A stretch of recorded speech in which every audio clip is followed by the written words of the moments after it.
A ver, alguien que quiera compartir sus conocimientos, qué es lo que sabe de las meninges, para qué sirven las meninges. A ver, alguien.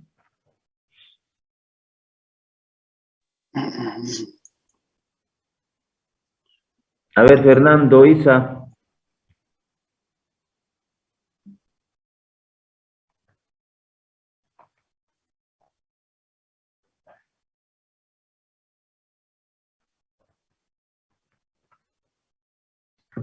Bien, disculpas, doctor, se me trabó. ¿Cuál era la pregunta? ¿Qué sabes de las meninges? Son como un filtro cerebral, doctor, es lo que más tendría entendido. ¿Cómo es ese filtro cerebral? A ver. Sería como actúa como la entrada de sustancias y evita que entradas, ¿cómo decir? Algo perjudicial entre al sistema nervioso, es lo que tengo entendido, doctor. Ya. Actúa A como un ver, tipo de alguien. barrera para que sustancias nocivas no entren en el sistema nervioso, lo que yo puedo decir. Ya. Más o menos por ahí. Pero no es el funcionamiento de las meninges, ¿no? El tema de la barrera para que ingresen sustancias o microorganismos. A ver, ¿alguien tiene alguna otra idea? ¿Qué es lo Doctor, que saben de las meninges? A ver, Diego. yo que sepa, las meninges son tres capas o especie de membranas que su función principal es proteger al sistema nervioso central. Si no estoy mal, son tres. La más externa se llama dura madre, la más interna pia madre y una intermedia entre las dos, desconocida como aracnoides. Creo que la aracnoide se desdoblaba en el caso de la médula espinal en dos hojas, una hoja interna que se relacionaba con la pia madre y otra hoja externa que se relacionaba con la dura madre. Y entre medio de las dos, la aracnoide delimitaba un espacio que se llamaba espacio subaracnoideo, si no estoy mal. Ya. Muy bien. ¿Qué más? ¿Alguien más quiere participar? Álvaro Chambi. Doctor, buenos días. Buen día. También podría decir que las meninges forman especies de repliegues en ciertas partes del sistema nervioso, como la hoz del cerebro o la tienda del cerebelo. Ya.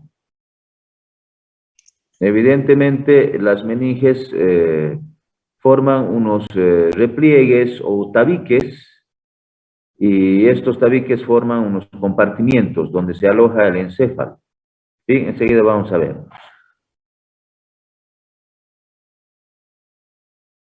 A ver, ¿alguien más? Leonardo.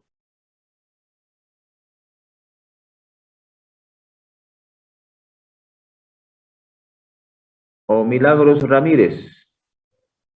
¿Está? Sí, buen día, doctor. Dale, a Lo ver. que podría decir también es que, como ya dijeron mis compañeros, estas envuelven lo que va a ser el encéfalo y lo van a proteger, y también a la médula espinal. Y estas van a cumplir una función de que van a dar soporte también al sistema nervioso. Ya, ¿en qué sentido soporte?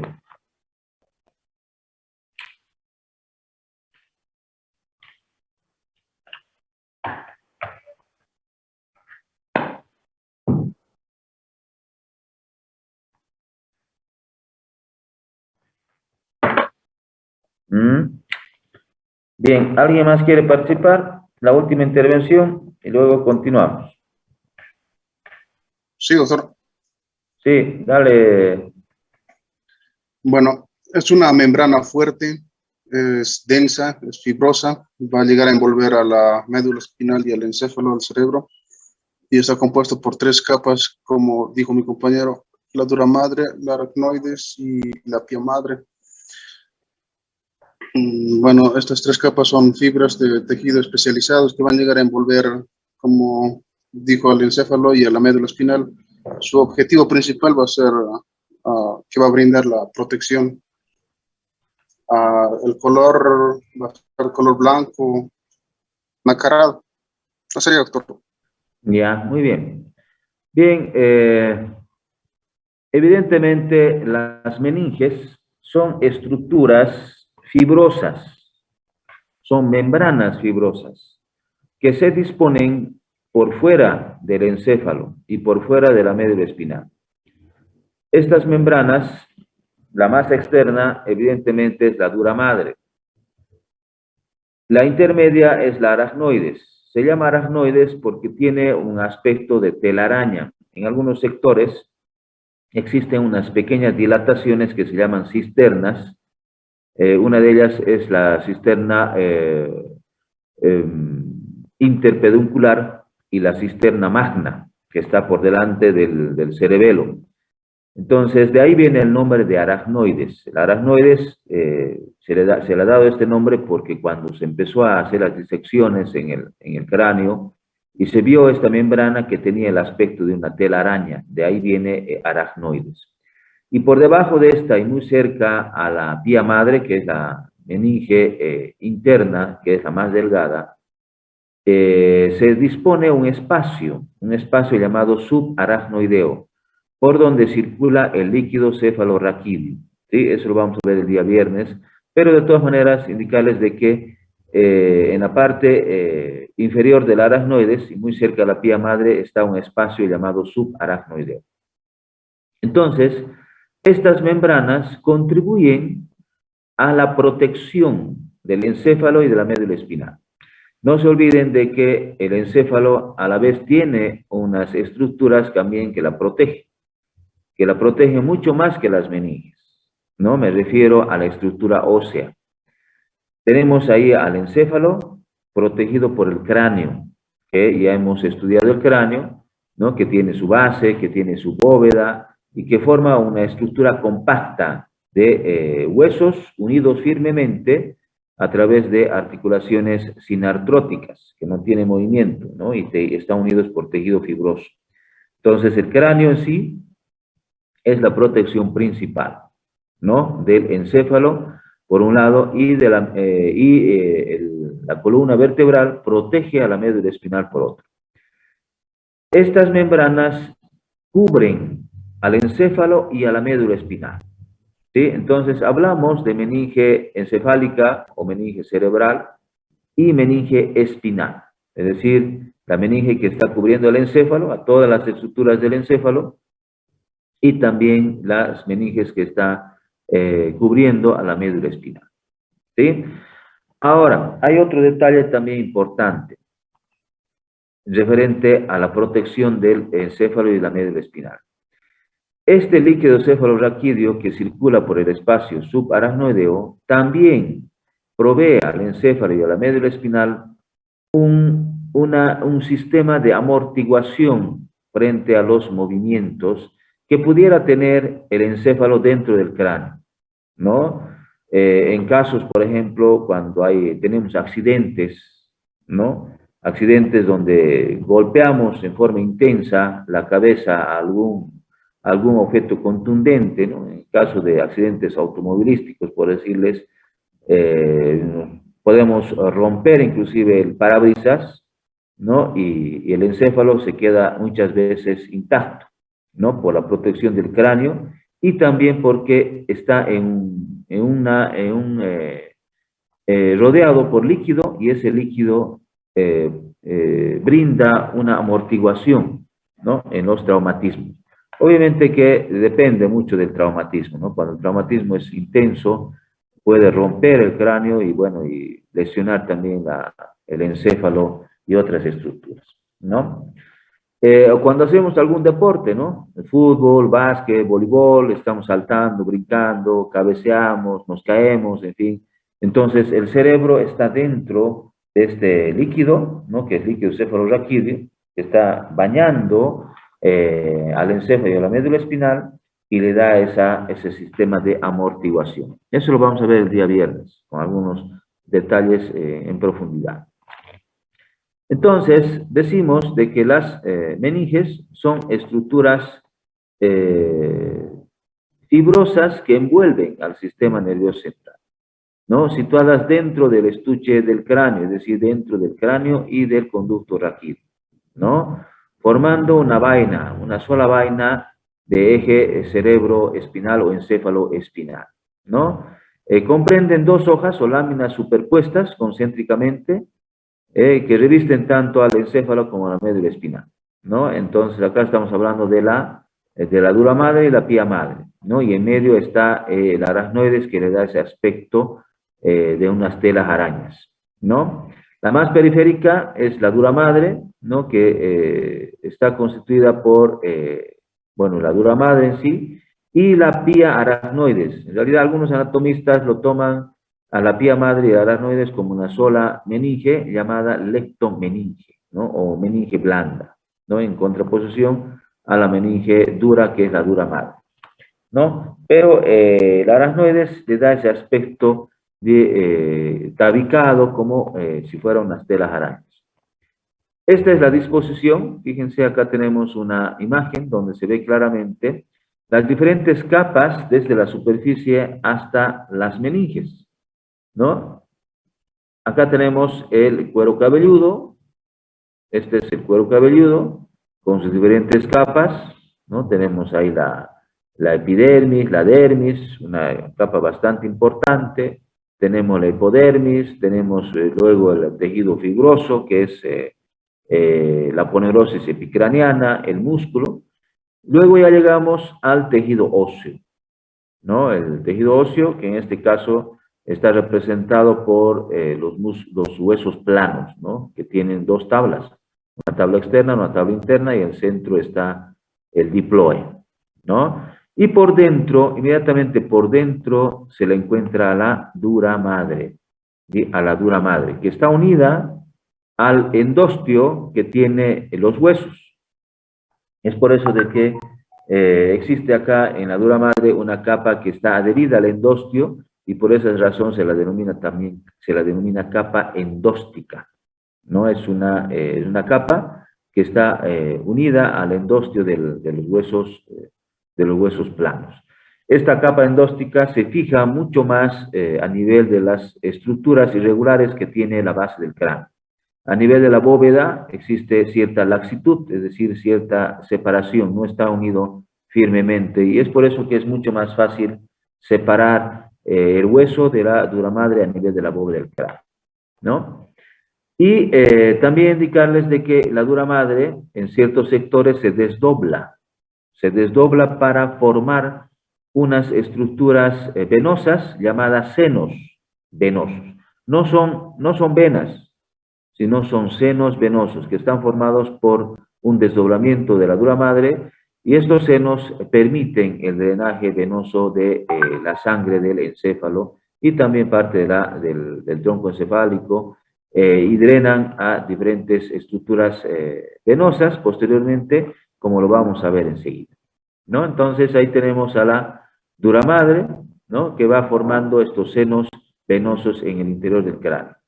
Por debajo está este aspecto, fíjense, tabicado en forma de una telaraña, donde se encuentran arterias y venas circulando en medio de ellas, ¿no? Entonces ahí están las arterias que vascularizan el cerebro, como son la arteria cerebral anterior, media, la posterior. Tenemos las venas también que están acompañando a las arterias, ¿no?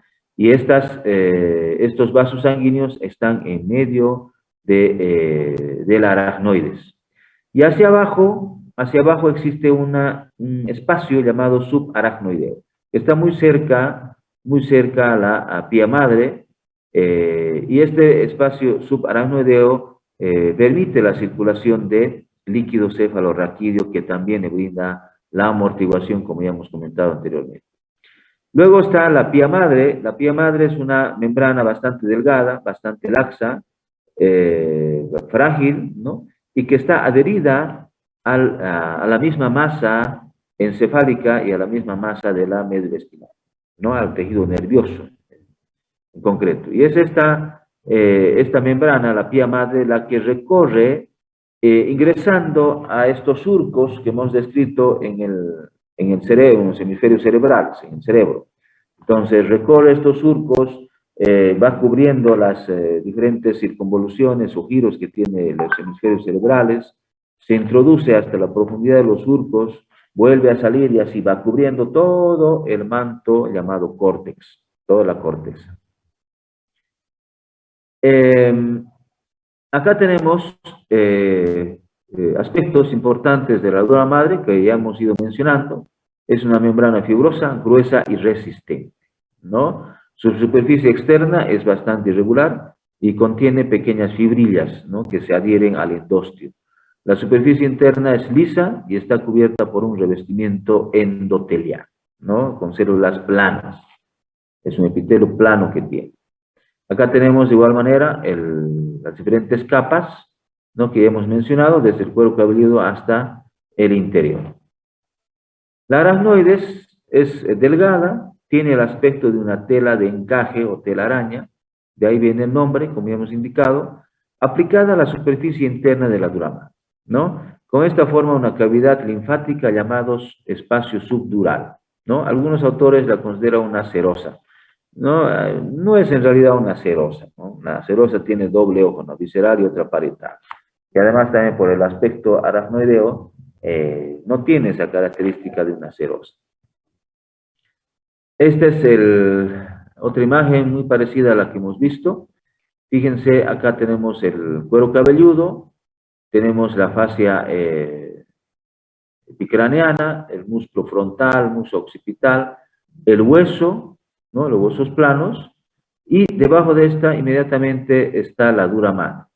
Y aquí está en la parte central el seno longitudinal superior o seno sagital superior, que también se llama, este espacio, ¿no? Este espacio que es el seno venoso, donde se reabsorbe el líquido cefalorraquídeo a través de la proyección de unas vellosidades aracnoideas. Aquí este 4 son las vellosidades aracnoideas, ¿no? Y acá por debajo está la aracnoides, y esta verdecita que se ve acá es la pía madre. La pía madre es, como ya hemos mencionado, es delgada, transparente, recubre minuciosamente toda la superficie externa del sistema nervioso central. El encéfalo se introduce en los surcos, en los espacios que existen entre un órgano y otro órgano, va recorriendo estas zonas. En algunos lugares se ingresa inclusive al interior de las cavidades que tiene los hemisferios cerebrales y forman ahí los plexos coroideos, ¿no? Se llama también membrana nutricia, ¿no?, y contiene ramificaciones vasculares que se dividen al entrar al tejido nervioso. La superficie externa de la pía madre se separa del aracnoides por el tejido subaracnoideo, formando por trabéculas por un espacio,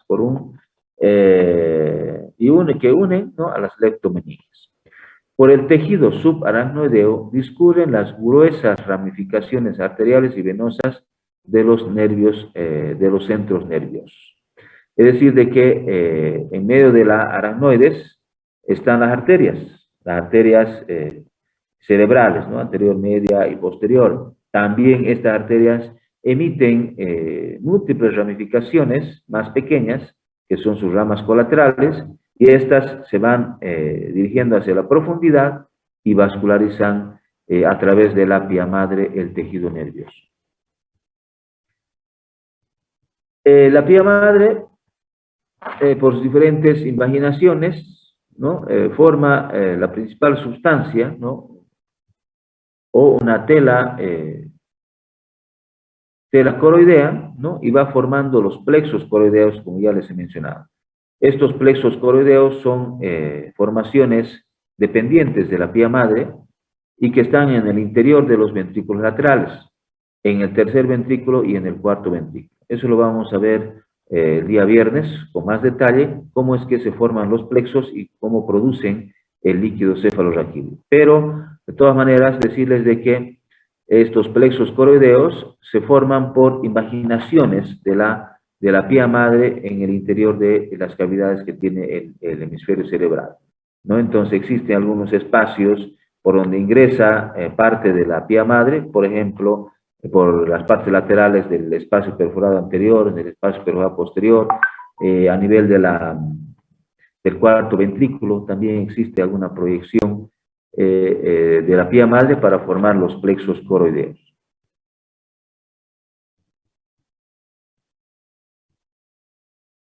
Existen algunas excepciones, ¿no?, en las cuales no encontramos, ¿no?, las meninges, ¿no?, con excepción de los nervios olfatorios. El nervio óptico, todos los nervios presentan relaciones idénticas con las meninges, ¿no? Es decir, de que los nervios tienen una cobertura de las meninges, ¿no? Es decir, de que están rodeadas en el nacimiento, en el origen aparente de los nervios craneales y también de los nervios espinales, están rodeando las meninges, ¿no? Y tiene una relación a ese nivel, excepto a nivel del nervio olfatorio y a nivel del nervio óptico. Los nervios, al emerger del sistema nervioso central, ¿no?, las raíces de los nervios craneales y nervios espinales, empujan la pía madre que envuelve a ellos, formando su neurilema. Atraviesan luego el tejido subaracnoideo y los nervios son envainados por un manguito endotelial, ¿no? Y finalmente las raíces penetran en la dura madre, las cuales las envuelve hasta su salida de la cavidad craneal o del conducto vertebral, ¿no? A la altura del orificio óseo, las prolongaciones de la dura madre se confunden con el periósteo y el neurilema, ¿no? Bueno, después vamos a estudiar la dura madre espinal. A nivel de la médula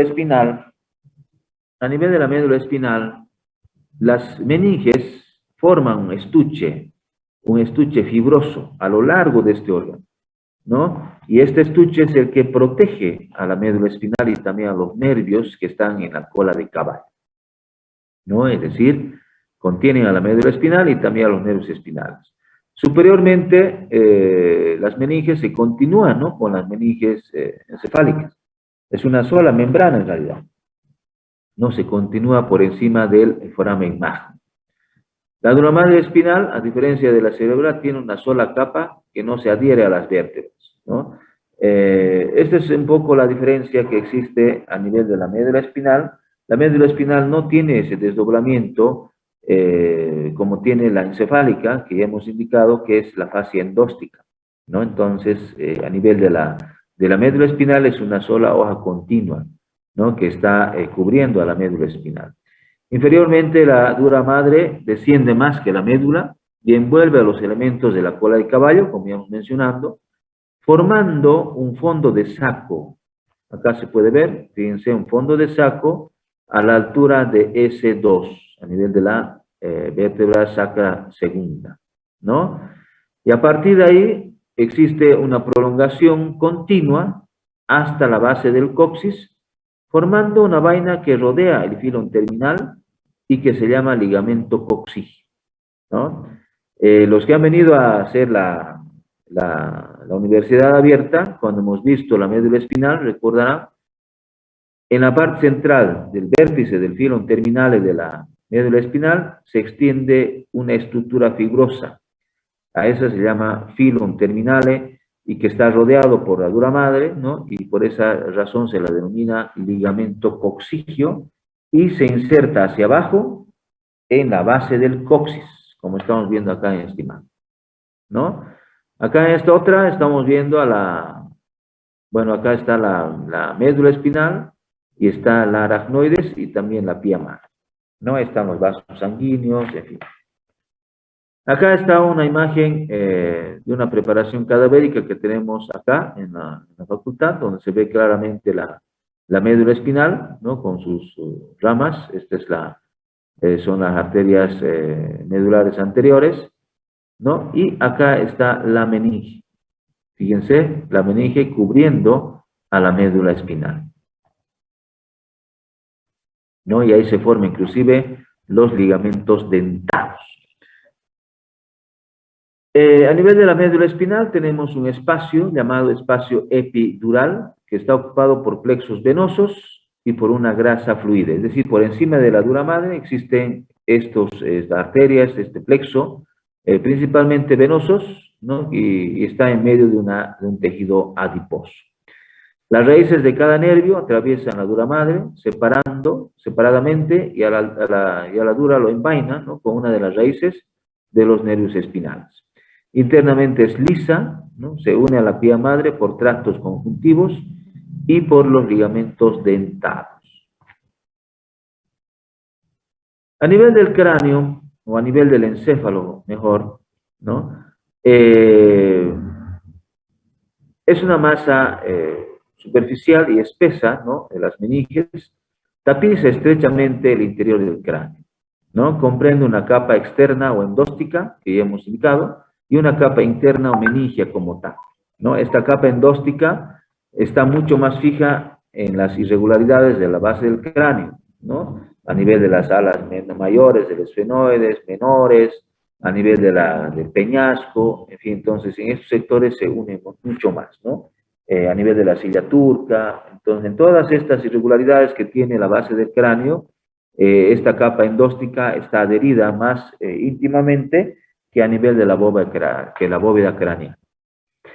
En ciertos puntos se desdobla formando espacios para nervios craneales y para los senos venosos, ¿no? Que recogen la sangre del encéfalo y la órbita, ¿no? Entonces, estos senos venosos, lo vamos a ver cuando hablemos de vascularización, son varios, ¿no? Seno longitudinal superior, el inferior, tenemos el seno recto, el transverso, el sigmoideo, el oblicuo, entonces hay varios senos. Esta es la capa externa o endóstica, no es otra cosa que el periosto que reviste internamente a los huesos del cráneo, ¿no? A nivel de la calvaria existen adherencias a nivel de las suturas óseas, en el resto están adherencias, son más laxas. La capa externa o endóstica en la base del cráneo se inserta sobre la apófisis cristagalla, ¿no? La apófisis clinoides de la silla turca, el borde posterior de las alas menores, el borde superior de la porción petrosa del peñasco, ¿no? El canal basilar y el contorno del foramen magno. Estos son los lugares donde existe la unión de la capa endóstica de la dura madre mucho más firme, mucho más importante, ¿no? Y es un poco más complicado poder separar, ¿no? Entonces, a eso se refiere las inserciones a nivel de la base del cráneo en estas estructuras que hemos mencionado. La capa externa, hacia la región lateral, existe un plano de separación utilizado en cirugías, ¿no? Es decir, que acá en esta zona frontoparietal, la unión de la capa endóstica a los huesos planos de esta zona es mucho más laxa, entonces ahí existe una separación, ¿no? Que se utiliza adecuadamente para las cirugías, ¿no?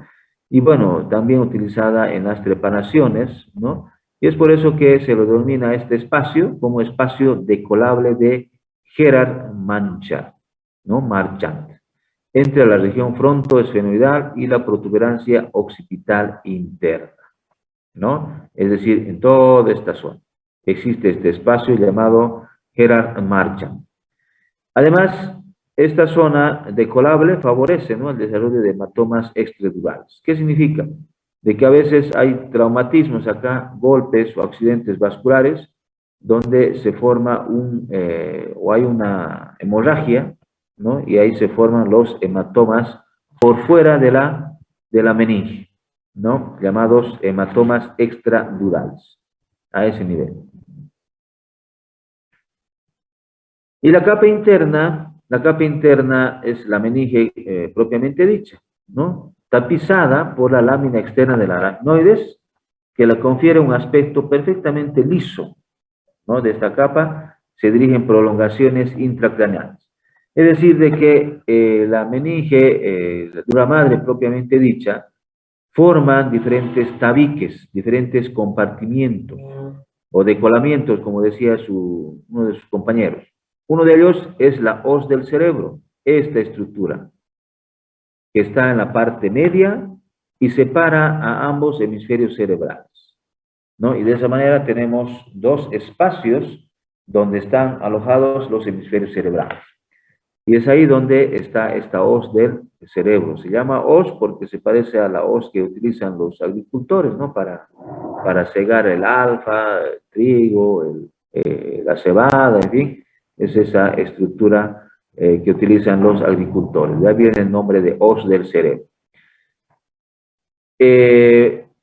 Esta hoz del cerebro se extiende desde la parte anterior de la pos Christagalli, donde se inserta, y de ahí se dirige hacia atrás, y a nivel de su base se inserta por encima de otra estructura en forma horizontal llamada tienda del cerebelo, ¿no? A través de su base se inserta en la cara superior de la tienda del cerebelo. Por debajo de la tienda del cerebelo encontramos otra estructura más pequeña, ¿no? Que está inserta en la cresta occipital interna, llamada hoz del cerebelo, ¿no? Es una estructura muy parecida a la anterior, pero más pequeña, que separa, ¿no? Y brinda dos compartimientos para los hemisferios cerebelosos. También indicar de que por encima de la silla turca e inserto en las apófisis clinoides del esfenoides, del cuerpo del esfenoides, tenemos una dependencia de la dura madre, ¿no? Que cubre la silla turca. A esta se la denomina tienda de la hipófisis o tienda celar, que también se la denomina, ¿sí? Entonces ahí está, es como si fuera un techito, un techo por encima de las apófisis clinoides, insertas en estas apófisis, y que separa hacia abajo de la hipófisis, ¿no? Ahí está la hipófisis. La hoz del cerebro es una prolongación de la dura madre, formando un tabique de disposición vertical media, de dirección antero-posterior, ¿no? Situada en esa fisura interhemisférica que hemos mencionado, ¿no? Entre ambos hemisferios cerebrales. Es de forma triangular, incurvada, en forma de hoz, ¿no? Tiene dos caras, una derecha y otra izquierda, ¿no? Que están relacionadas con los hemisferios cerebrales. La base es posterior, fíjense, y se inserta por encima de la tienda del cerebelo. El vértice se inserta en la apófisis Christagalli, que tiene el etmoides hacia adelante, ¿no? Y se prolonga por delante hasta el agujero ciego, ¿no? Acá tenemos un pequeño orificio por delante de la apófisis Christagalli que se denomina agujero ciego. El borde superior, que es este de acá, se extiende, fíjense, se extiende a lo largo de la bóveda, desde el agujero ciego, pasando por el frontal, por la parte media, por ese espacio que está, entre ambos parietales, en la parte media, ahí tenemos la sutura interparietal, y luego se dirige hacia atrás, ¿no? Recorriendo la parte media de la cara endocraniana del hueso occipital, ¿no? Entonces, este borde superior se extiende, ¿no? Desde el agujero ciego hasta la protuberancia occipital interna. Es acá donde la hoz del cerebro se desdobla, ¿no? Y forma este seno, llamado seno sagital superior, ¿no? Algunos llaman seno longitudinal superior. Este de acá, ¿no? El borde inferior es libre, fíjense, es libre el borde inferior, es cóncavo, ¿no? En contraposición del otro que es convexo, es delgado, ligeramente cortante, ¿no? Y posteriormente está por encima y está en contacto con el cuerpo calloso, ¿no? Es decir, que este borde inferior es libre. Además, también ahí está alojado otro seno, que es el seno sagital inferior. A nivel de la base de la hoz del cerebro encontramos a otro seno, que es el seno recto, ¿sí? Acá, por encima de la tienda del cerebelo. Acá está otra imagen de la tienda de la hoz del cerebro. Fíjense esta disposición en forma tabicada y separando un espacio derecho y otro izquierdo, ¿no? Y ahí está alojado los hemisferios cerebrales.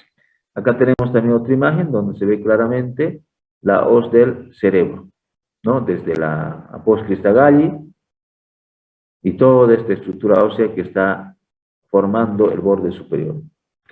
Acá tenemos otra preparación cadavérica, fíjense, esta es la hoz del cerebro. Esta de acá. También los que han asistido a la Universidad Abierta, hemos visto, ¿no? Esta membrana, que es bastante resistente, ¿no? Es una membrana fibrosa, gruesa. En su espesor, como ya hemos indicado, se encuentra el seno sagital superior. En su borde inferior transcurre el seno sagital inferior y el seno recto transcurre por su base, como ya hemos indicado. Acá, seno recto, seno sagital superior, seno sagital inferior. Acá tenemos también otra imagen donde se ve claramente la disposición de la hoz del cerebro con sus diferentes senos. Ahí está la hoz del cerebro. La tienda del cerebelo es una estructura, es un tabique en forma de techo entre la cara superior del cerebelo y la cara inferior de los lóbulos occipitales del cerebro. Es decir, la tienda del cerebelo está en esta relación que tiene el lóbulo occipital que está hacia arriba y adelante del cerebro y hacia abajo están los hemisferios cerebelosos, ¿no? Separando la cara superior del cerebelo, ¿no? Ahí se dispone en forma de un tabique horizontal. Su cara superior se inserta en la línea media, la hoz del cerebro, y en su cara inferior, la hoz del cerebelo, ¿no? Que hemos indicado. Tiene dos bordes, uno posterior y otro anterior. El borde posterior tiene una circunferencia mucho mayor, ¿no? Se inserta, si vamos viendo, se inserta desde las apófisis clinoides posteriores, que son acá, estas, pasando por el borde superior del peñasco, llega hasta acá, se inserta en la curvatura superior que tiene la cara endocraniana del occipital hasta la protuberancia occipital interna, ¿no? Entonces, ese es el borde posterior, ¿no? Se inserta en los labios del surco del seno transverso, que está acá, en el borde superior de la apófisis petrosa del temporal, como hemos indicado, y en la apófisis clinoides posterior. A lo largo de este borde transcurren los senos transverso y petroso superiores.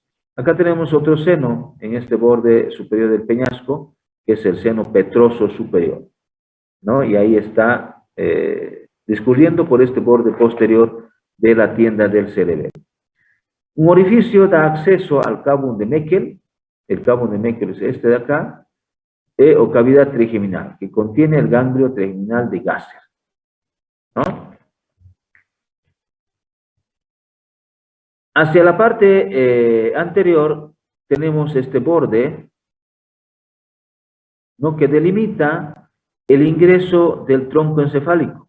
Fíjense, acá está el tronco encefálico, ¿no? El borde anterior es una circunferencia menor, limita con el extremo anterior de la porción basilar del occipital un ancho orificio, llamado escotadura de la tienda, o foramen oval de Paccioni. Este es el foramen oval de Paccioni, es decir, un espacio, una hendidura, por donde está atravesando el tronco encefálico. En cada una de sus extremidades, el borde anterior de la tienda del cerebelo pasa sobre él y se inserta en la apófisis clinoides anterior, ¿no? Los bordes de la tienda forman dos lados de un triángulo que se completa por una línea que une las apófisis clinoides, ¿no? Este espacio está ocupado por una lámina de la dura madre perforada por los nervios tercero y cuarto, que adelante, ¿no? Entonces, este es el espacio, la escotadura, que forma hacia adelante el borde anterior de la tienda del cerebelo, que se llama escotadura de la tienda del cerebelo o foramen oval de Paccioni. Aquí está, ¿no? Y ahí encontramos, fíjense, el paso del tronco encefálico, tenemos ahí parte de la protuberancia y también el mesencéfalo. Acá tenemos, fíjense, la disposición de la tienda del cerebelo es este, ¿no? Este es su borde anterior y su borde posterior. Todo este borde posterior, ¿no? Y aquí está esta escotadura de Paccioni, de acá, por donde está pasando el tronco encefálico. La hoz del cerebelo es una estructura pequeña. Fíjense acá, aquí está, por debajo de la tienda del cerebelo. No es una lámina vertical y mediana situada entre los dos hemisferios cerebelosos, como ya hemos indicado. Su base es superior, ¿no? Y está inserta en la tienda del cerebelo. El vértice se bifurca, ¿no? En dos partes ahuecadas en el seno occipital, por las cuales se pierden a los lados del agujero magno. Es decir, que la base, el vértice está bifurcado, ¿no? Rodeando el agujero magno. El borde posterior se adhiere a la protuberancia occipital interna, contiene los senos occipitales. Aquí están, los senos occipitales que se han aproximado y fusionado. El borde anterior es libre, ¿no? Como estamos viendo acá, el borde anterior es libre y se halla en relación con el vermis del cerebelo, ¿no? Entonces solamente el borde posterior está adherido al hueso y está inserta en la cresta occipital interna. Acá se puede ver, esta es la tienda del cerebelo, perdón, la hoz del cerebelo, esta de acá. Tenemos la hoz del cerebro y por debajo de la tienda del cerebelo que está acá, está esta estructura. La hoz del cerebelo y ahí está el seno occipital, ¿no? A nivel del borde posterior. El diafragma celar, llamada también la tienda de la silla turca o de la hipófisis, es un diafragma que está dispuesto y es una dependencia de la dura madre entre las 4 apófisis clinoides que tiene, llamado también tienda de la hipófisis. Es una lámina de la dura madre que se extiende horizontalmente en sentido superior a la fosa hipofisial, ¿no? Es como si formara un techito. En el centro está un orificio por donde atraviesa el tallo hipofisial o tallo pituitario. Se halla fijada posteriormente al borde superior de la silla turca del esfenoides, anteriormente al canal óptico, a los lados a las paredes del seno cavernoso, ¿no? El diafragma de la silla cubre a la hipófisis. En el centro es perforado, como ya les he mencionado, por el infundíbulo, ¿no? Y contiene en su espesor el seno coronal. Acá. ¿Listo? Ese es el diafragma celar o la silla de la hipófisis, o el diafragma de la silla. Acá también se puede observar, fíjense, este es el seno cavernoso, este de acá. Este es el cuerpo del esfenoides y ahí está la silla turca. Por encima está cubierta por la tienda celar, ¿no? Y en medio y por debajo de la tienda celar está la hipófisis. Este es el seno cavernoso, ¿no? Que está a ambos lados del cuerpo del esfenoides, por donde atraviesa esta arteria, que es la arteria carótida interna, esta de acá. Aquí está la hipófisis, ¿no? Fíjense la hipófisis que está cubierta por la tienda celar. Ahí se observa claramente la pars anterior, la pars intermedia y la neurohipófisis, que es la parte nerviosa que es dependiente del hipotálamo. Este es el hipotálamo, ¿no? Y esta arteria y esta hipófisis, ¿no? Se le encuentra ahí alojada en la silla turca. Acá también se observa claramente, fíjense la disposición de la tienda celar, ¿no? Que está cubriendo a la silla turca. Hacia adelante tenemos una tienda del bulbo olfatorio, que no es muy desarrollada, es un pequeño repliegue de la dura madre, en forma de media luna, que se extiende a cada lado de la línea media, entre la post crista galli y el borde medial de la porción nasal del frontal, ¿no? Bueno, es una Es una dependencia de la dura madre que muchas veces está ausente.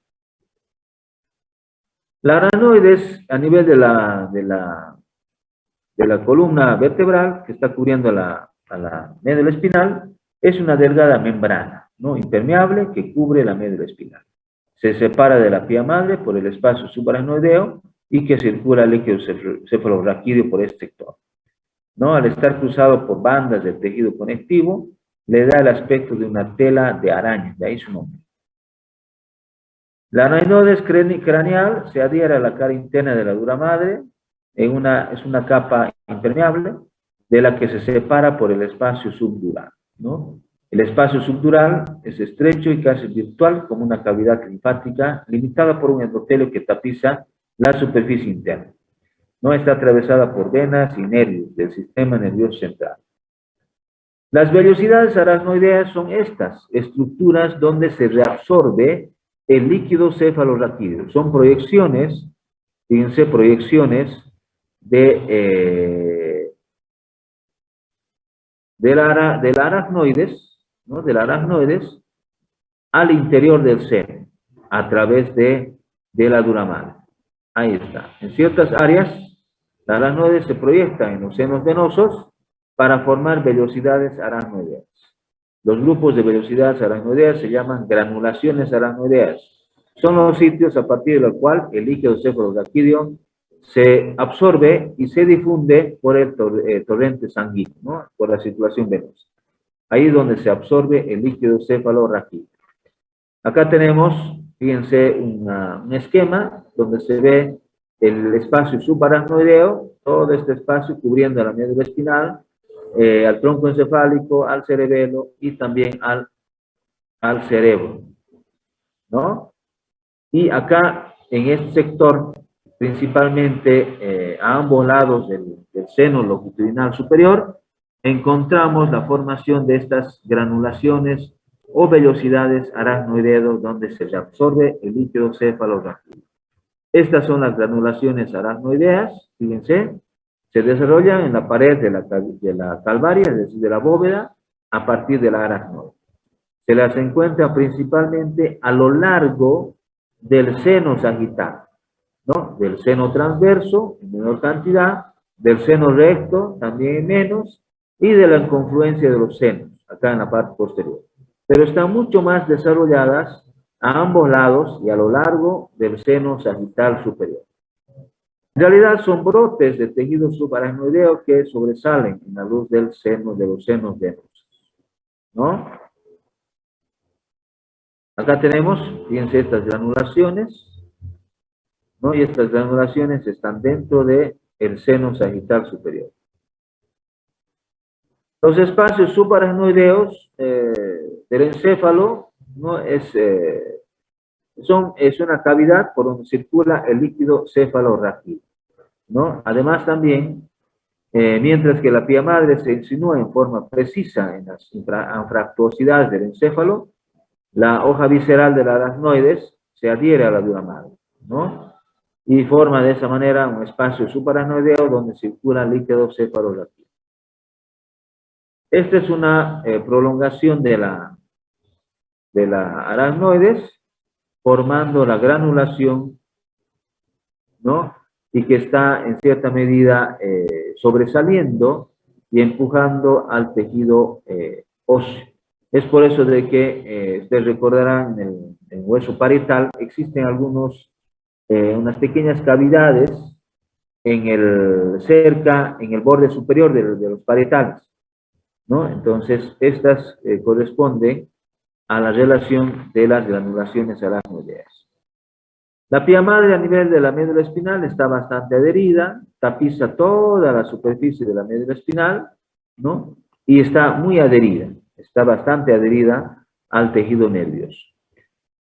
Es una membrana vascular por donde discurren las arterias, que lo vamos a ver enseguida, ¿no? Y está estrechamente cubriendo, ¿no?, a la médula espinal, ¿no? Da origen a un repliegue que cubre las paredes de la fisura media anterior, ¿no? La pía madre se prolonga inferiormente a la médula espinal sobre el filum terminale hasta el fondo de saco de la dura madre, ¿no? de su superficie nacen prolongaciones que unen la pía madre con la dura madre a través de los espacios subaracnoideos, la aracnoides y el espacio subdural. Esta es la pía madre, esta de acá, ¿no?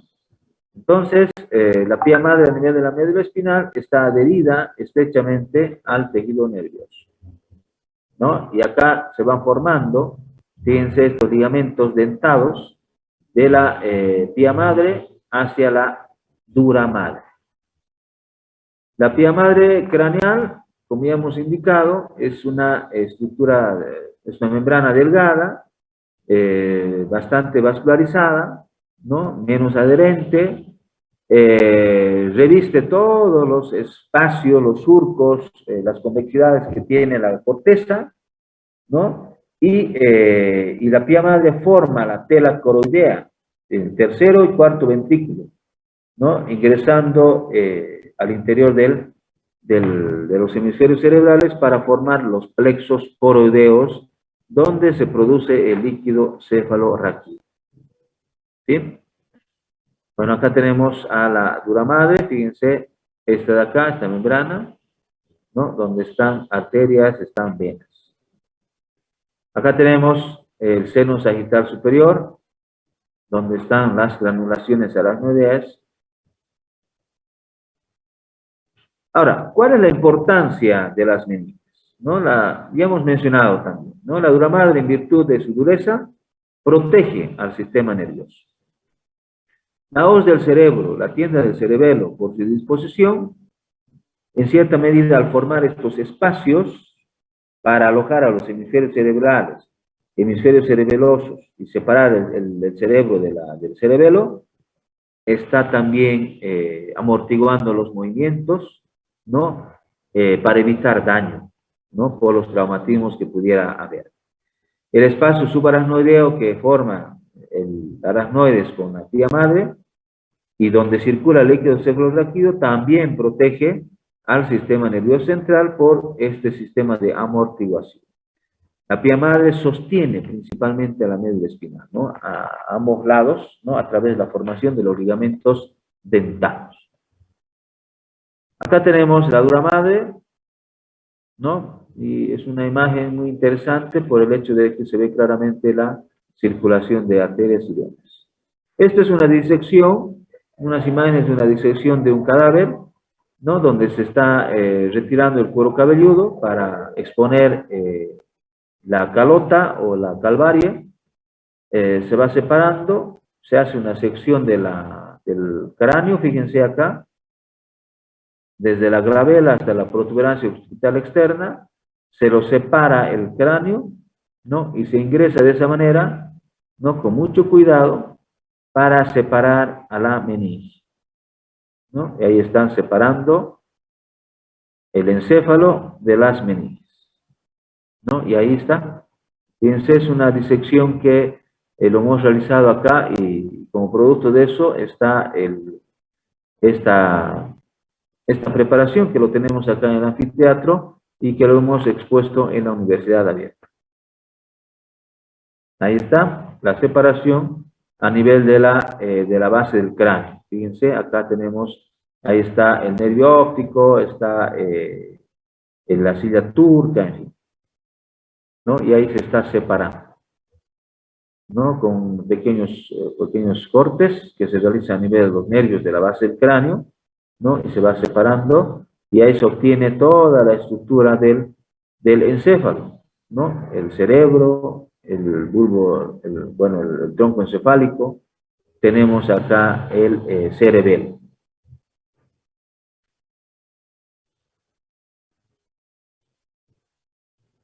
Bueno, acá, bueno, ya está separado completamente, ya está la base del cráneo, ¿no? Muy bien. Eso es en relación a las meninges. No sé si hay alguna pregunta hasta acá. Pasaríamos a ver la vascularización.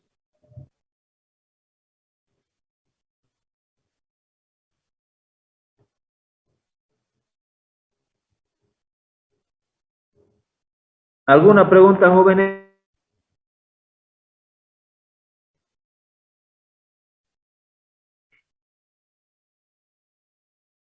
¿Ninguna? ¿Me escuchan? ¿O es que Sí, no? doctor. Doctor, se le escucha. Sí, Sí, doctor, está bien, doctor. Ya, si no hay preguntas, yo les voy a preguntar el día martes. Hablaremos de la vascularización rápidamente. El sistema nervioso central y todo ese tejido que está dentro del cráneo, está dentro de la columna vertebral, está ricamente vascularizado. Es decir, que existen arterias que no deben dejar de enviar oxígeno y nutrientes al tejido nervioso. Si es que en algún momento faltara un sector, le faltara sangre, o hay una obstrucción, o un accidente, o un trombo, o una ruptura de una arteria, inmediatamente ese tejido nervioso deja de funcionar. Y ahí se presentan los déficits nerviosos por accidentes vasculares. Ustedes han debido escuchar de las embolias, ¿verdad? Las embolias son esos accidentes vasculares, por la presencia de trombos, por la ruptura de algunas arterias, por efecto de la hipertensión arterial. Entonces, estas arterias es muy importante que se las conozca, se conozca la distribución para poder interpretar lesiones que podrían ocasionar. Porque si una arteria se lesiona, puede afectar a un área primaria, ya sea motora, sensitiva, área visual, gustativa, auditiva, u otro sector interior de los hemisferios cerebrales, donde están los núcleos, la cápsula interna, que también recibe arterias. Entonces, la distribución de las arterias es muy importante que ustedes la conozcan. Vamos a hablar en primera instancia de la médula espinal. La médula espinal tiene en realidad una arteria que está hacia adelante, que es la arteria espinal anterior. Tiene hacia atrás, esta arteria espinal anterior está alojada a lo largo del surco medio anterior. Recuerdan ustedes de que la médula espinal tiene un surco, ¿no? Y bueno, se aloja a lo largo de esta médula, de este surco, mejor dicho. Hacia atrás tiene las arterias espinales posteriores, que son dos, una derecha y otra izquierda, ¿no? Que están muy cerca a los cordones posteriores de la médula espinal, ¿no? Ahora, ¿cuál es el origen de estas arterias?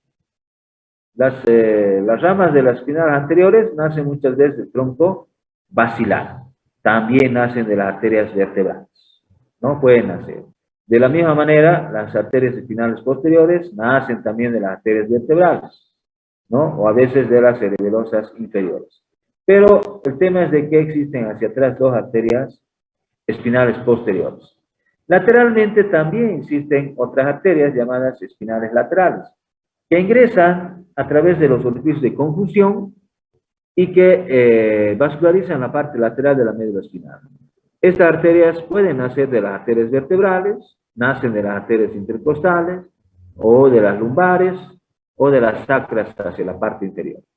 ¿Sí? Estas se anastomosan con las posteriores y también con las anteriores, ¿no? Y de esa manera se forma este círculo alrededor de la médula espinal, ¿no? Y se va formando estos círculos en forma de metámeras, ¿no? En cada uno de los segmentos de la médula espinal. Fíjense, acá tenemos la espinal anterior, la posterior y la lateral, ¿no? Y van formando de esta manera estos círculos arteriales. Esta es la arteria vertebral. La arteria vertebral es una arteria que nace a nivel del cuello, como ya hemos descrito cuando avanzamos el cuello. Es rama de la arteria subclavia, una rama ascendente, recorre todos los orificios transversos desde la sexta vértebra cervical hasta el atlas. Llega al atlas, recorre las masas laterales y se introduce dentro del cráneo a través del foramen magno, ¿sí? Durante el trayecto de la arteria vertebral, nacen arterias que vascularizan a la médula espinal, ¿no? Y pueden dar origen a las espinales anteriores, a las posteriores, a las laterales. Ahí tenemos, fíjense, la vascularización de la médula espinal. Fíjense, acá en la parte superior tenemos las ramas, la espinal anterior, a lo largo, fíjense, a lo largo de la médula espinal, hasta abajo. Y esta arteria, la espinal anterior, tiene diferentes orígenes de acuerdo a la región. Acá pueden nacer de las arterias vertebrales o de las cerebelosas, pueden nacer de las arterias vertebrales como tal, de las intercostales, ¿no? O pueden anastomosarse ahí con arterias intercostales a lo largo de la médula.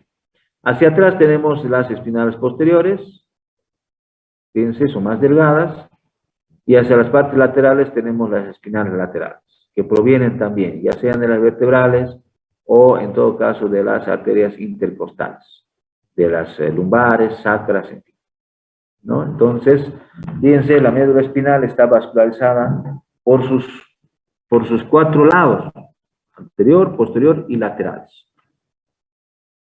Ahí tenemos, fíjense, espinal anterior, posterior, derecha, izquierda y las laterales, que se van anastomosando. Y de esta anastomosis ingresan arterias centrales, ¿no?, hacia el interior de la médula espinal, ¿no?, vascularizando las raíces anteriores, raíces posteriores y también la sustancia blanca. A ver, contestar esta llamadita. ¿Aló? Sí, doctor.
Bien, seguiremos.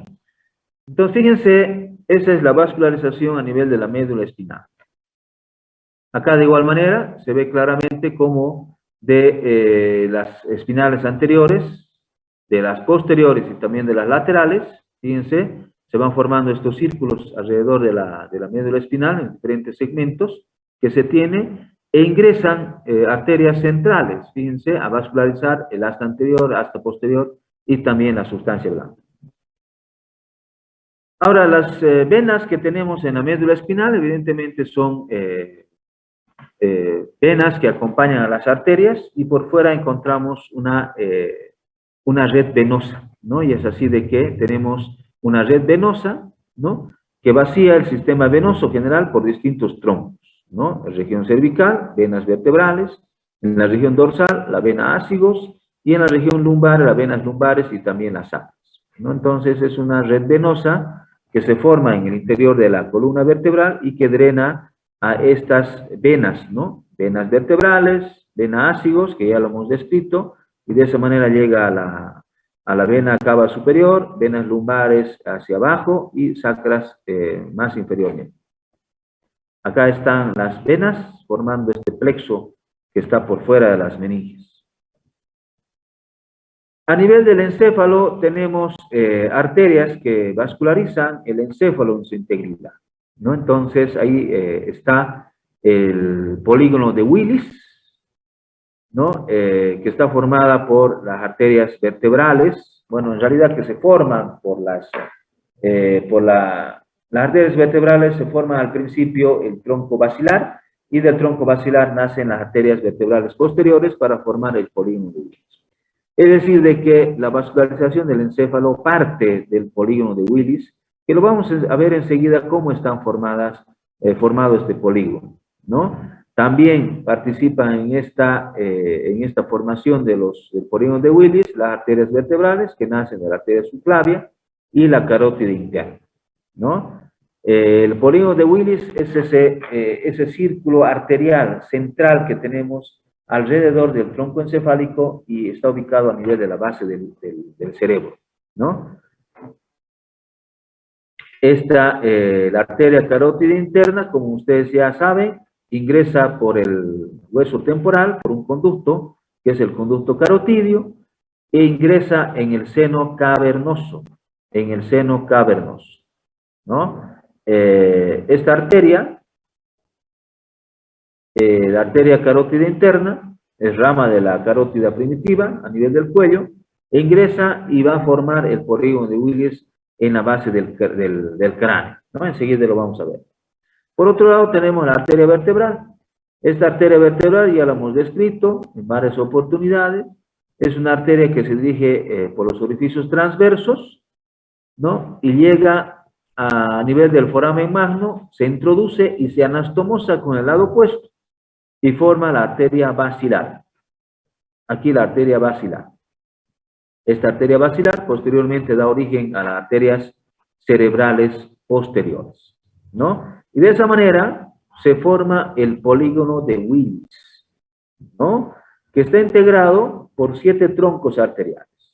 2 arterias cerebrales posteriores, 2 comunicantes posteriores, 2 arterias cerebrales anteriores y una comunicante anterior. ¿Sí? Este es el polígono de Willis, el famoso polígono de Willis. Es el polígono llamado también círculo arterial del cerebro. Entonces, decíamos de que esta arteria, o este polígono mejor, está formada por estas 2 arterias. Una derecha y otra izquierda, llamada cerebral anterior. Aquí, esta es la cerebral anterior. Y esta cerebral anterior está unida por un pequeño tronquito que se llama comunicante anterior. ¿Sí? Anterior. Ahora, hacia atrás tenemos 2 arterias llamadas comunicantes posteriores, una derecha y otra izquierda, que se unen a las cerebrales posteriores que nacen del tronco basilar. Este es el tronco basilar, ¿no? Entonces, este tronco basilar se divide en 2, que es las arterias cerebrales posteriores, estas de acá. Entonces ahí se une con la comunicante posterior y de esa manera se completa este polígono que tiene un borde, 2, 3, 4, 5, 6 y 7. ¿Qué se llamará ese polígono? Entonces tiene 7 bordes.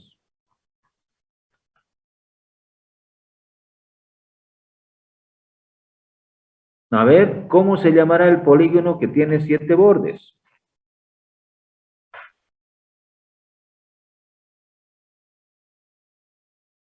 ¿Hay alguien en sala? ¿O estoy hablando solo? A ver. Polígono de Willis, doctor. Ya, el polígono de Willis. Pero los polígonos se los nombra de acuerdo a la cantidad de bordes que tienen. Eso. Heptágono, doctor. Heptágono. Heptágono, doctor. Muy bien, heptágono. Eso se avanza en colegio. Me acuerdo que hay unas técnicas, inclusive en artes, nos indicaban cómo hacer heptágonos, octágonos, hacer los pentágonos, los hexágonos. Entonces, este polígono que tiene 7 bordes se llama heptágono.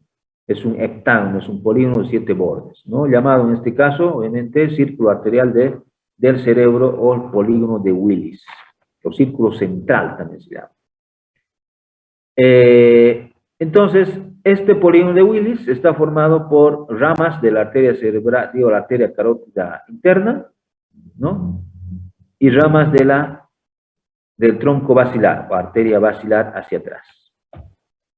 Aquí también está, fíjense, la arteria basilar, ¿no? Que se une por la unión de las arterias vertebrales, ¿no? Y es aquí de que de todas estas arterias, fíjense, nacen ramas para el tronco encefálico, también para el cerebelo, ¿no? Fíjense, acá tenemos la arteria cerebelosa inferior, la cerebelosa superior, la posterior inferior, en fin, ramas para el tronco encefálico, ramas vulvares, ramas pontinas, mesencefálicas a este nivel, ¿no? Y de esa manera se va formando ya este polígono, y a medida que la arteria basilar se forma, va naciendo arterias para el tronco encefálico y también para el cerebelo. Y al final tenemos este polígono de Willis, que es un polígono de forma de 7 bordes, heptágono, ¿no? De donde nacen las arterias que van a vascularizar el encéfalo. Aquí está el polígono de Willis, ¿no? Que está, fíjense, alrededor del tallo hipoficiario, el infundíbulo de la hipófisis, el tuber cinerum, que es este de acá, los tubérculos mamilares, la sustancia perforada posterior, la sustancia perforada anterior.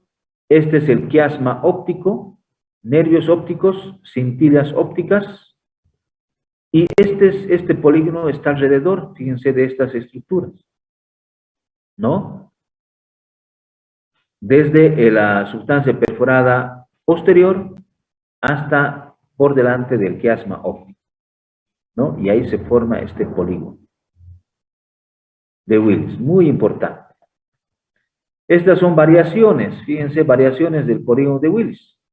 Esta es la presentación más común, es un estándar que más o menos representa el 60% de la forma que hemos descrito, pero existen variaciones. Es decir, no todos los organismos son iguales. Aquí, por ejemplo, miren, un 10% existe esta comunicante o esta cerebral anterior, ya del lado derecho, muy poco desarrollada, pero compensada con la arteria comunicante anterior, ¿no? Acá existe un desdoblamiento de la comunicante anterior, fíjense, acá existe una comunicante posterior delgada, comunicantes posteriores delgadas, la cerebral posterior del lado derecho, delgada, aquí no hay polígono de Willis, ¿no? Entonces son variaciones que tenemos en este círculo arterial, ¿no? O en este polígono arterial. Entonces, el cirujano, el neurocirujano en este caso, tiene que conocer estas variaciones que sí podrían presentarse en las personas que sean sometidas a una intervención quirúrgica. Entonces, de esa manera se va distribuyendo la vascularización para el resto del encéfalo, ¿no? Y tenemos a nivel del bulbo raquídeo, de la médula oblongada, arterias que vascularizan, arterias vulvares que vascularizan este órgano. Lo mismo de la protuberancia o puente, ¿no? Que nacen del tronco basilar, de la arteria cerebelosa superior y de los pedúnculos cerebrales, ¿no? Aquí está el mesencéfalo, ¿no? Que proceden de la arteria cerebral posterior, llamadas arterias pedunculares medias, ¿no? Y también las pedunculares accesorias. Entonces, estas arterias nacen de las arterias vertebrales, del tronco basilar, para la médula oblongada, para la protuberancia y también para el mesencéfalo.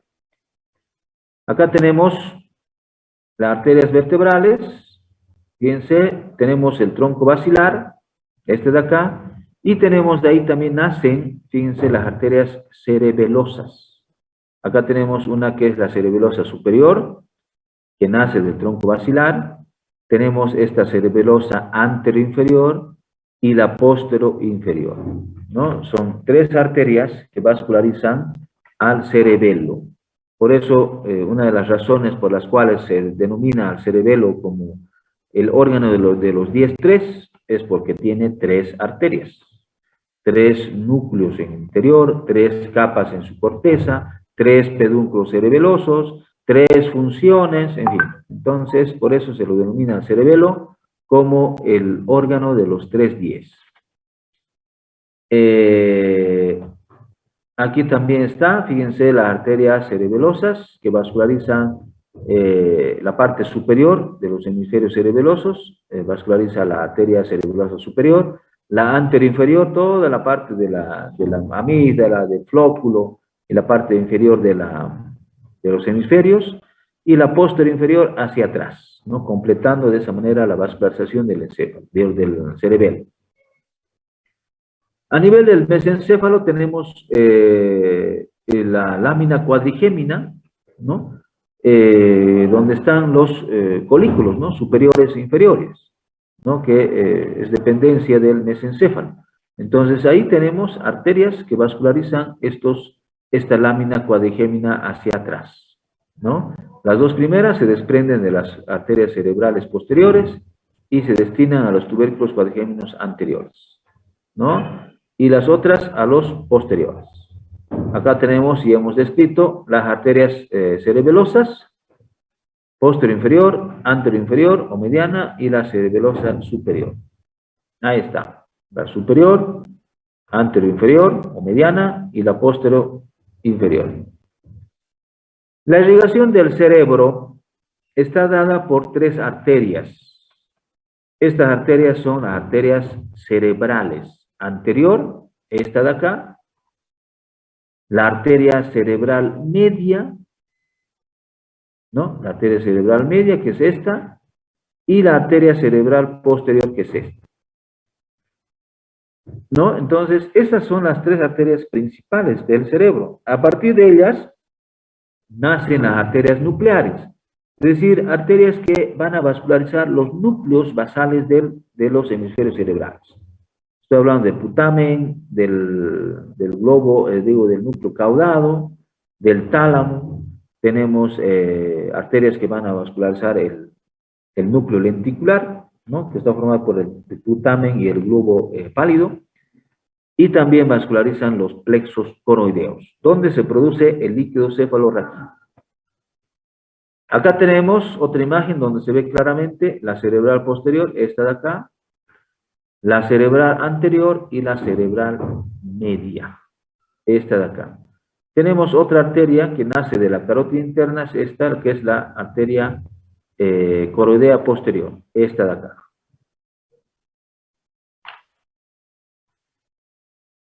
La arteria cerebral anterior es una rama de la carótida interna que se dirige hacia adelante y se distribuye a partir de la cara medial del hemisferio cerebral. Es esta arteria, esta de acá, ¿no? Se dirige hacia adelante, ¿no? Se introduce acá en este surco que está inmediatamente por encima del cuerpo calloso y se va distribuyendo por las diferentes circunvoluciones que tiene la cara medial, ¿no? Acá está la circunvolución frontal superior, la circunvolución del cíngulo, el lobulillo paracentral, la precuña y muy cerca, bueno, hasta la precuña, ¿no? Y luego se dirige hacia la parte superior del lóbulo parietal y del lóbulo frontal. Fíjense, vascularizando esta zona, ¿no? Entonces, esta arteria vasculariza toda la cara interna, gran parte de la cara interna, en su parte anterior y superior, y también la parte superior de la cara superolateral del hemisferio, ¿no? Entonces, no se olviden, jóvenes, de que en esta zona, acá tenemos, si digamos una de estas arterias se obstruye o se rompe, existe una hemorragia ahí, puede afectar al lobulillo paracentral, que controla los movimientos de los pies, ¿no? La pantorrilla, rodilla de los pies. ¿Por qué? Porque ahí está el homúnculo. O sea, esta vascularización ustedes tienen que relacionarla con el homúnculo sensitivo, homúnculo motor y también con las áreas primarias y secundarias que tiene la corteza. Acá tenemos la arteria cerebral anterior, ¿no? Y sus diferentes ramas. Ahí está la rama calloso marginal, la rama del cuerpo calloso, ramas orbitarias hacia la parte inferior, en fin. Acá tenemos esta arteria.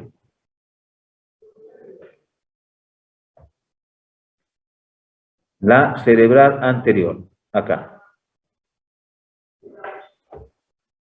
La arteria cerebral media es una arteria que nace de la carótida interna en la parte lateral y por fuera del espacio perforado anterior, ¿no? Comienza en el espacio perforado anterior y recorre toda la cisura de Silvio o la cisura lateral, ¿no? Es la arteria cerebral media, ¿no? Esta arteria se dirige por este surco y de esta manera llega hasta la cara superolateral de los hemisferios, vascularizando y completando la vascularización del lóbulo frontal, lóbulo parietal, parte del lóbulo occipital y también el lóbulo temporal. Y obviamente, como está en medio del valle silviano, vasculariza el lóbulo de la ínsula. ¿Sí? El lóbulo de la ínsula. Existe un ramo importante que se introduce en la cisura de Rolando, en el surco central, ¿no? Entonces, este surco central, como ustedes saben, separa a las dos circunvoluciones o dos giros, el precentral y el postcentral. El área motora primaria, el área 4 de Brodmann, y el área somestésica, el área 1 y 2 y 3 de Brodmann. Entonces, esta arteria es muy importante, la arteria de la cisura central, ¿no? O arteria central. Se origina además la arteria parietal posterior, la arteria temporal posterior, que está hacia atrás, encargada de irrigar las primeras circunvoluciones temporales, ¿no? Y la rama terminal es la del pliegue curvo, es la que está aquí atrás. Y de esa manera se tiene este territorio de vascularización. Fíjense, este territorio de vascularización, que comprende el lóbulo frontal con el área prefrontal, el área motora primaria, premotora, suplementaria, el área somestésica, el área sensitiva primaria y el área complementaria. También el lóbulo temporal, donde está el centro del gusto, centro de la audición, donde están las circunvoluciones superior y media del lóbulo temporal. Aquí está el área de Wernicke, el área de Broca. Fíjense cómo esta arteria vasculariza a estas zonas tan importantes que tiene la corteza. Y una obstrucción, una hemorragia, o un coágulo, o alguna ruptura de la arteria, ¿no? Lesiona todas estas estructuras. Y la persona puede tener hemiplegia, puede tener pérdida de la palabra, no puede hablar, pérdida de la memoria, porque ahí está el área prefrontal, el área de Wernicke, de Broca, puede perder la audición, el gusto, ¿no? Entonces, fíjense cómo una lesión, dependiendo del territorio de vascularización, se puede lesionar. Tenemos en la profundidad, como ya les he mencionado, el lóbulo de la ínsula. Fíjense, el lóbulo de la ínsula que está muy relacionada al funcionamiento de los núcleos basales, ¿no? También recibe vascularización a través de ramas insulares, ¿no? Anterior y medias. Acá está la distribución de la arteria cerebral media. Otra arteria tenemos la cerebral posterior. Esta es la cerebral posterior. Esta de acá. La cerebral posterior nace del tronco basilar y se dirige hacia atrás, hacia la cara inferior del hemisferio, ¿no? Por este lóbulo temporo-occipital, ¿no? Distribuyéndose por la parte posterior. Acá, esta arteria cerebral posterior. nace en el tronco basilar, termina adelante dando dos ramas, ¿no? Que se originan en las arterias cerebrales posteriores, que se dirigen lateral y transcurren por los pedúnculos cerebrales para llegar a la cara inferior del hemisferio cerebral, irrigando las circunvoluciones 3, 4 y 5 del lóbulo temporal y así también la cara inferior del lóbulo occipital correspondiente.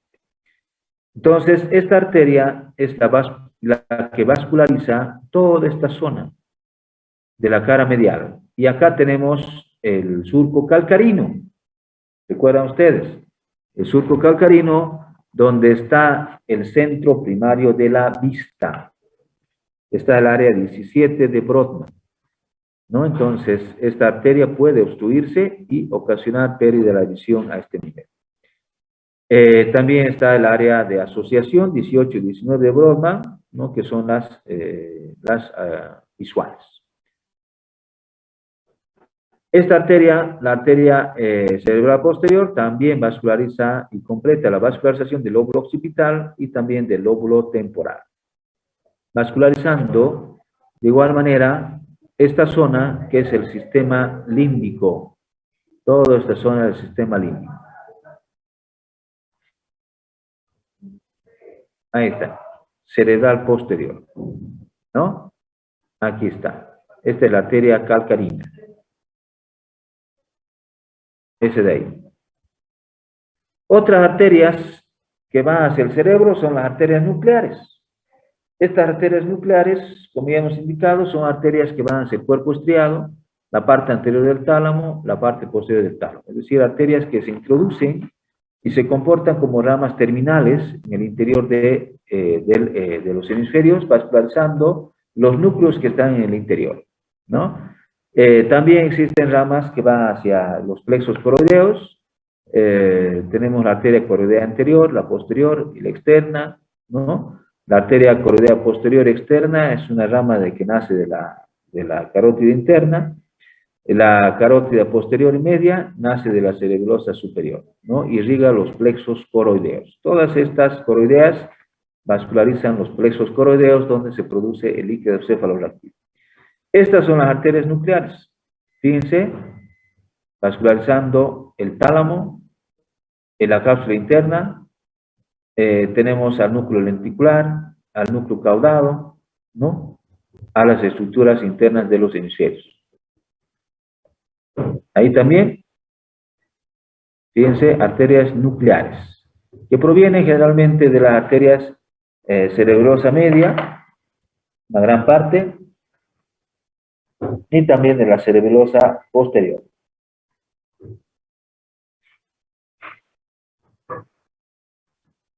Las venas acompañan a las arterias, ¿no? Entonces tenemos venas a nivel del bulbo, de la protuberancia, de los pedúnculos cerebrales, y venas del cerebelo, ¿no? Que tienen el mismo nombre.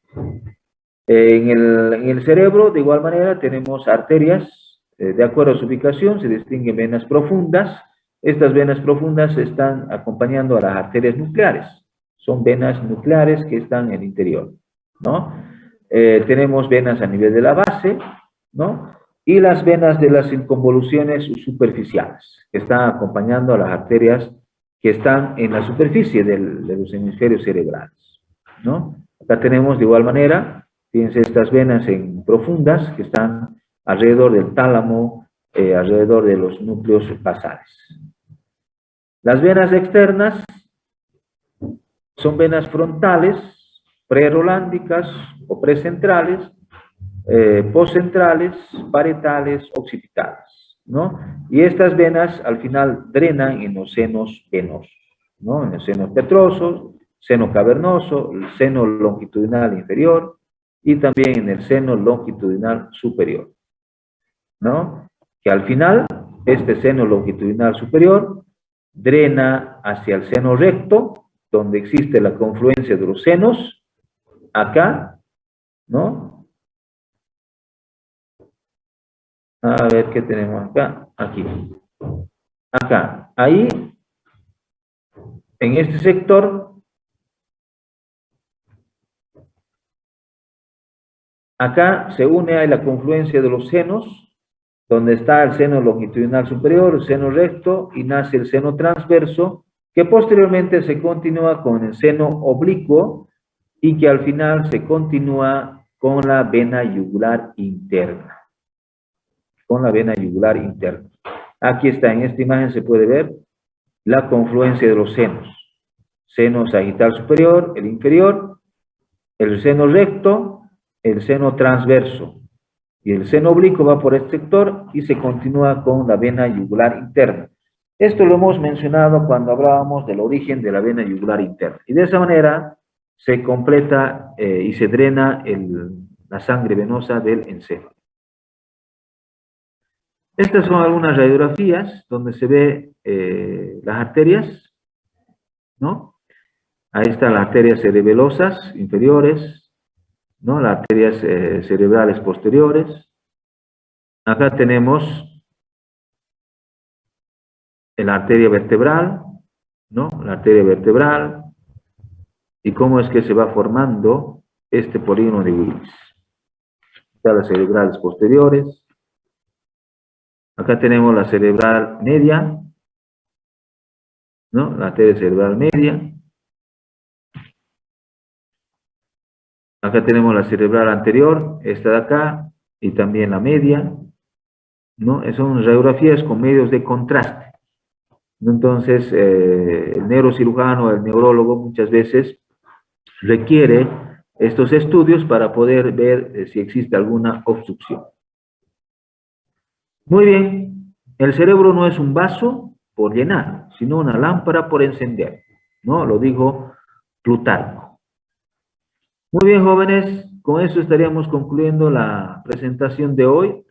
Nos faltaría un tema más, que es el sistema ventricular, y ahí vamos a hablar del líquido cefalorraquídeo, y con eso estaríamos concluyendo el avance en materia del quinto segmento. ¿Alguna pregunta hasta acá, jóvenes?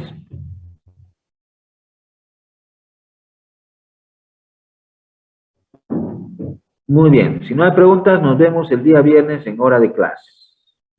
Hasta el viernes. Bueno, doctor, hasta luego. Hasta luego. Luego, doctor. Gracias, doctora. Hasta luego. Hasta luego, doctor.